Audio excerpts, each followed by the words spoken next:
حضور پہلا سوال مہدی حسن صاحب جو اسٹریٹن سے یہاں تشریف لائے ہیں وہ ان کا ہے، وہ خود یہاں نہیں آنا چاہتے، کہ اللہ تعالیٰ کی وحدانیت اور اس کے وجود کا سب سے بڑا ثبوت کیا ہے؟ سب سے بڑا ثبوت تو انبیاء ہی ہیں، ان سے بڑا ثبوت اور کوئی تصور میں نہیں آ سکتا۔ ویسے تو ہر انسان خود بھی ایک ثبوت ہے، اگر اپنے نفس پہ غور کرے اور دیکھے کہ میں کیا ہوں، کس غرض سے آیا اور کون ہوں، میری انا کیا چیز ہے، مجھے سوچنے کی طاقت کیوں نصیب ہوئی، جبکہ کیمسٹری اور فزکس میں کوئی قانون نہیں ہے جو سوچنے کی طاقت پیدا کر سکے۔ یہ سیدھی سادی چند باتیں اگر انسان اپنے وجود پر اطلاق کر کے دیکھے تو وہ ذاتی ثبوت اس کی ذات کے لیے اس کی ذات میں سے مہیا ہو سکتا ہے۔ مگر جب آپ سب سے بڑا ثبوت کہتے ہیں تو مراد یہ ہے جو سب دنیا کے سامنے علی الرغم پیش کیا جا سکے، مخالفت کے باوجود ان کے مقابل پر رکھا جا سکے، وہ ثبوت سب سے بڑا انبیاء کا وجود ہے۔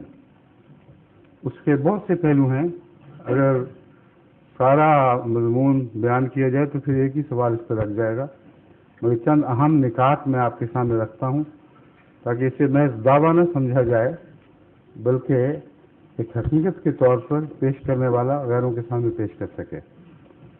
جتنے معروف انبیاء ہیں جن کی تاریخ محفوظ ہے، ان کے دعوے سے پہلے کی زندگی میں ایک بھی جھوٹ ثابت نہیں اور ایک بھی جھوٹ کا الزام ثابت نہیں۔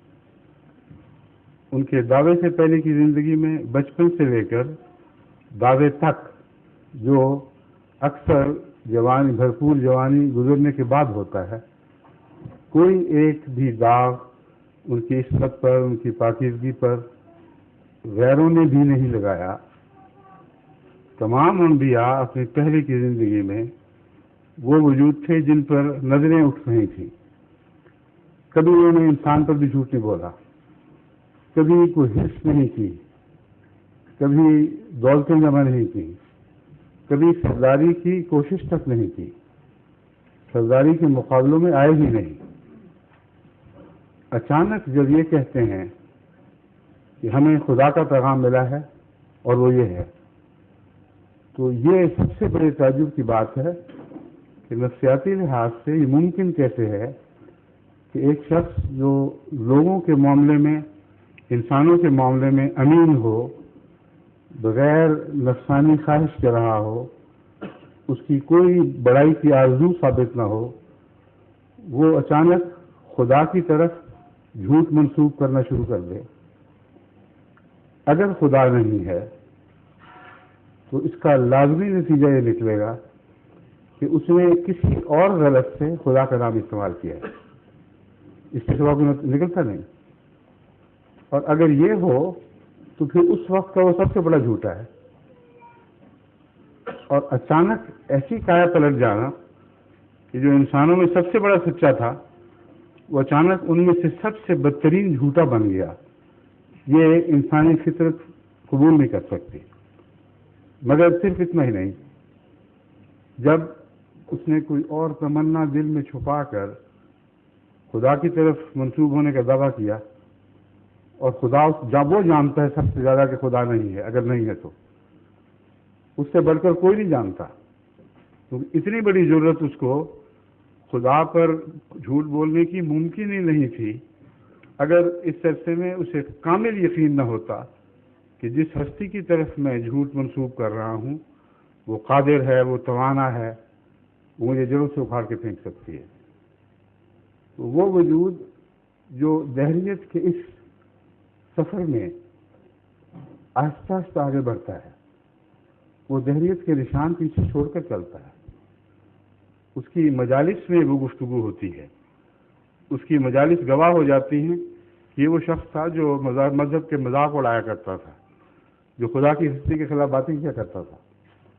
اس کے بغیر نفسیاتی سفر یہ ایک چھلانگ کا ممکن ہی نہیں ہے۔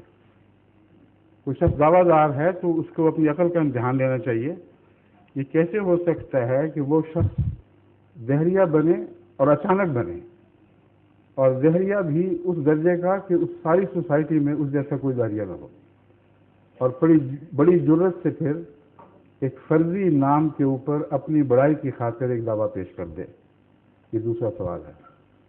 تیسرا سوال یہ ہے کہ جب وہ کر دے تو جس بڑائی کی خاطر کیا تھا اسی بڑائی کو اپنے ہاتھوں سے اسی بڑائی کا اپنے ہاتھوں سے کلامہ کر دے، اس کے امکانات کی بیخ نہیں کر دے، کیونکہ جب وہ دعویٰ کرتا ہے اور یہ مسلمہ تاریخ انبیاء کی، تو اس کے اپنے بھی اس کو چھوڑ دیتے ہیں، اس کے دوست بھی دشمن ہو جاتے ہیں، اس کا اپنا خاندان اس کے خون کا پیاسا ہو جاتا ہے۔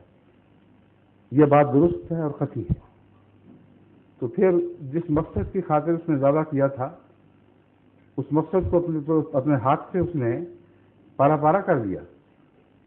پھر سوچتا، فکر کرتا کہ خام خواہ ایک مصیبت لے بیٹھا، آج کے زمانے کے سیاستدانوں سے نہ صحیح اس زمانے کے سیاستدانوں سے سبق لے لیتا کہ ایک بیان دے کر جب متوقع رد عمل نہیں نکلا تو توبہ توب کر کے واپس جاتا کہ نہیں میرا تو مطلب ہی تم نہیں سمجھے، میں نے کب کہا تھا کہ مجھے خدا نے کچھ بنایا ہے اور خدا نے مجھے ایک مقصد کے لیے کھڑا کیا ہے۔ اکیلا ساری سوسائٹی کے خلاف اپنوں کو غیر ہوتے ہوئے دیکھتے ہوئے، غیروں کو اور بڑھ کر دشمن بنتا ہوئے دیکھتے ہوئے اس دعوے پہ قائم رہتا ہے۔ کون سا سہارا ہے جو اس کڑے وقت میں اس کا ساتھ دیتا ہے؟ اگر یقین نہ ہو کہ خدا ہے تو یہ ممکن نہیں ہے کہ وہ یہ کردار ادا کر سکے۔ پھر دعوے یہ کرتا ہے کہ میں ایک رہ گیا ہوں بس اور میرا خدا میرے ساتھ ہے، تم زور لگاؤ، ساری طاقتیں استعمال کر لو، تم مجھے مٹا نہیں سکو گے۔ اور یہی ہوتا ہے۔ اس مضمون کو آگے بڑھائیں تو آپ حیران رہ جائیں گے کہ کوئی معقول انسان ادنا سی بھی عقل رکھتا ہو تو نبی کے دعوی ایمان باللہ پر وہ کوئی آنچ نہیں لا سکتا، کوئی حرف نہیں رکھ سکتا۔ ہر قسم کی شکوک سے بالا دعویٰ ہے، اور سارے عالم اسلام، عالم مذہب میں، اس کی ساری تاریخ میں یکساں چسپاں ہو رہا ہے۔ آدم سے لے کر نوح تک پہنچے، نوح کے بعد ابراہیم کی باری آئے گی، ابراہیم سے باقی انبیاء چھوڑتے ہوئے اب موسیٰ پہ آ جائیں، عیسیٰ پہ چلے جائیں، درمیان کے انبیاء جتنے بھی درمیان کے انبیاء گزرے ہیں اگر ان کو بھی نام ذہن میں رکھ لیں تو ایک مسلسل تاریخ ہے، انسان کی تہذیب کی تاریخ کے ساتھ ساتھ مسلسل پہلو بہ پہلو چل رہی ہے اور قطعی ہے، اس میں آپ کوئی تبدیلی نہیں دیکھیں گے۔ اور پھر دنیا کی ہر جگہ یہی بات ہوئی ہے۔ ہندوستان میں آئیں تو کرشنا کا وجود ہمیں نظر آتا ہے، سارے مقابلوں کے باوجود اس کرشنا کی بات نہیں کر رہا جس کو ہندو خدا سمجھتے ہیں، اس کرشنا کی بات کر رہا ہوں جس کے متعلق ایک حدیث میں آتا ہے کہ کان فی الہند نبی، ہند میں بھی ایک نبی تھا، اسمہ کاہن، اس کا نام کاہن تھا۔ اور کرشن کنہیا اور کاہن یہ وہی نام ہے دراصل جو مختلف تلفظات کے ساتھ ادا کیے جاتے ہیں۔ تو اس بحث کو چھوڑیں، میں جو بات کر رہا ہوں مسلمانوں کے لیے اس کے سوا چارہ نہیں کہ ہندوستان میں کسی نبی کا وجود تسلیم کریں۔ اگر وہ کہیں کرشن نہیں تھا تو دکھائیں پھر اور کون تھا، کیونکہ قرآن کہتا ہے کہ ہر دنیا کے ہر حصے میں، ساری دنیا کے ہر حصے میں ہم نے نبی بھیجے ہیں، ہر زمانے میں بھیجے ہیں۔ تو اس پہلو سے ہندوستان کی تاریخ بھی گواہ بن جاتی ہے۔ ایک ادنا بھی تزلزل نہیں دکھایا باوجود اس کے کہ ان کے مقابل پر بہت بڑی طاقتیں جمع ہو گئی تھی۔ پھر حضرت زرتشت کی تاریخ لیں، پھر حضرت کنفیوشس کی تاریخ لیں، دنیا میں جتنی بڑی بڑی قومیں مذہب کے نام پر قائم ہوئی اور آج تک زندہ ہیں اور مضبوطی سے دنیا میں مستحکم ہو چکی ہیں، ان سب کی ایک ہی تاریخ ہے جو دہرائی جا رہی ہے۔ تو ایک کا انہوں نے کب کیا تھا؟ یہ تو ایک دوسرے سے ملے بھی نہیں تھے، ان کے زمانے جدا جدا تھے، ملک الگ الگ۔ پھر کیسے ممکن ہے کہ ان سب نے ایک ہی اسکیم سازش سے سوچی ہو اور ایک ہی فیس پر پھول کی طرح کھلے ہوں اور ہر پتی اسی طرح کھلی ہو جس طرح دوسرے پھولوں کی کھلتی چلی گئی.